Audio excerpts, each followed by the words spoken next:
நீங்க பிகினரா இருக்கீங்க. உங்களுக்கு ஐ ஷேடோல இன்வெஸ்ட் பண்ணணும் அப்டின்னா, இந்த மார்ஸோட பேக் டூ பேசிக்ஸ் இந்த பேலட் நீங்க வந்து ட்ரை பண்ணலாம். இதோட ஷேட் நம்பர் 1 ஒரு அழகான லாவெண்டர், ஒரு சட்டிலான பிங்க் கலர், ஒரு அழகான கிரீன் கலர், ப்ளூ கலர் சாரீக்கு எல்லாத்துக்குமே மேட்ச் பண்ணக்கூடிய ஒரு லைட்டான ஒரு சூப்பரான ஒரு ப்ளூ கலர் இருக்கக்கூடிய ஒரு பேலட்.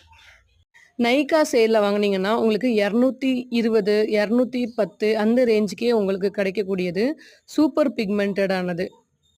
இந்த ஐ ஷேடோ பேலட் நல்ல இன்டென்ஸா இருக்கு. நல்ல ஒரு லாங் டைமா இருக்கு. இதில உள்ள ஷிம்மர்ஸுமே ரொம்ப சூப்பரா இருக்கு. ஸோ, நீங்க வந்து பட்டு சாரி கட்டுவீங்க அப்டின்னா, எல்லா பட்டு சாரிக்கும் யூஸ் பண்ற மாதிரியான ஒரு சிம்பிளான பேலட், கம்மியான விலையில அப்டின்னா, இந்த மார்ஸ் ஐ ஷேடோ பேலட் நீங்க வந்து பார்க்கலாம். ஹை குவாலிட்டி ரொம்ப ரொம்ப ரெக்கமெண்ட் பண்ணுவேன்.